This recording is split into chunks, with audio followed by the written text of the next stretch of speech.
like 3 months ago, I had a prospective client approach me. We'd met through some mutual friends, and they basically called and said, hey, we love your work. We really have admired what you've been doing from afar for a while. Can we tell you about our situation?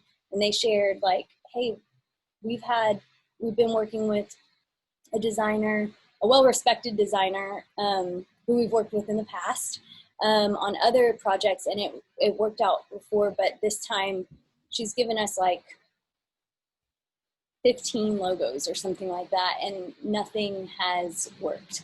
And we've already spent X thousands of dollars for her time. We're not happy with anything, which I'm like, oh gosh, red flags, red flags. Like, I don't know if I want to work with you, right? Because I'm like, I don't want to make you 20 logos either. But I also knew like they weren't like crazy people. They just couldn't land on anything. And so I asked them like, hey, have you been through a strategy session?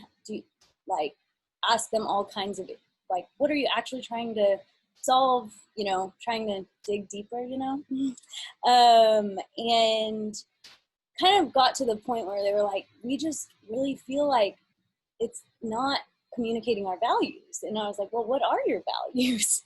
And they were like, well, we don't really know. And I was like, oh, well, and that's when I shared with them like my process and talked to them about strategy, what we do inside of a strategy session.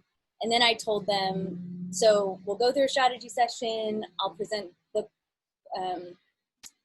synthesis off of the strategy session. And then off of that, the proposed visual direction, which Melinda taught me, like, I only have to give one of those. I don't have to give 3, which I've used that process on every client I've worked with for the last like 6 months, and no one has come back and said, this is off. So I'm doing like, yeah, so just a lot more streamlined. Anyway, so I told them, after y'all sign off on the proposed visual direction and say, yes, this is it, when I build the visual identity, I'll build you a logo, colors, typography, etc., and present that to you. Once you approve it, I'll build a brand manual and whatever. And they kind of hesitated, and they were like, 1 logo? Like, we get 1 for, because I was charging them twice what the other designer had charged for 20 logos or 15, whatever. And they were kind of like shaking in their boots. And so I was like, well, yeah, you only get 1, but because strategy, one thing I've been sharing with clients is like, strategy actually gives us a bullseye to hit. It's not like it takes all the subjectivity out of the design process. And so instead of it being like shooting in thin air, hoping I pick your favorite color, it's a target that I know I can hit. And so I told them, I was like, hey, I'm so confident in the process at this point that if we get to the very end of the process, you only owe me half, and we'll call it good, and you can go find someone else. And they were like, okay. So we moved forward. I mean, it worked like clockwork. Week 1, strategy session. Week 2, synthesis, visual direction. Week 3, I showed them the visual identity, and they started tearing up when they saw it. They were like, how did you get it right on the first try? And I'm like, I mean, I'm a decent designer, but I'm not like, top of the line. I know that about myself, but it's like, I'm just like, it's strategy. Like, strategy changes everything, because I'm able to see inside of your mind and your client's mind and figure out something that actually will solve the problem of the communication barrier. So anyways, they were like over the moon, built the brand manual the next week, and they have been raving about it ever since. So yay, brand strategy. My goal before was become the best designer. That's how I will make it. That's how I'll make enough money. That's how I will be able to influence culture. Or influence people. And what I realized is like, I don't think I'm made to be the best designer. in the world. You know, I may be someone who is an advocate for businesses, and the way I do that is by building brands. And so before, I was just like trying to make the coolest things, and now I'm like, how can I actually help businesses? Like, it's just a totally different, honestly, I think it's a little bit, this might be controversial.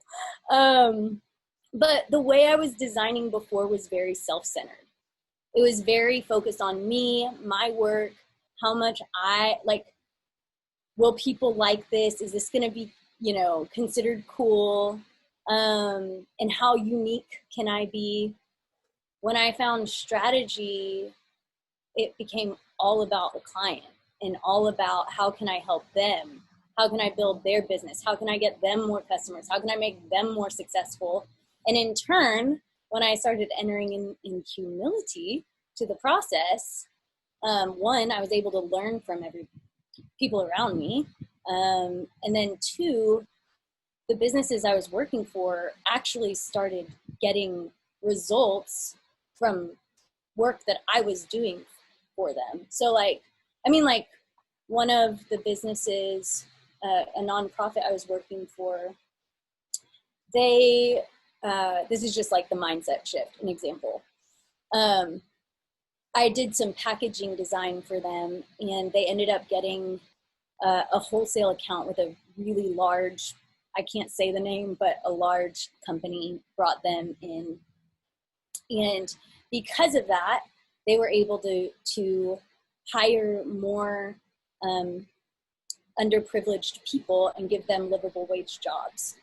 And so that's an example of, wow, my design didn't just make me look cool and like trendy and like the cool millennial designer. It's like it actually changed someone's life on the other end. And like, obviously, not all my work is for nonprofits. It doesn't always look that like practical. But I think going from the self-centered, like how cool of a designer can I be, to my like people-centric, like, man, how can I serve people the best I can? There's a quote, I don't know who said this. I didn't come up with it, but there's a quote that says, true humility is not thinking less of yourself. It's actually thinking of yourself less. And when I started applying that to my job and serving people, my business exploded. So, yeah.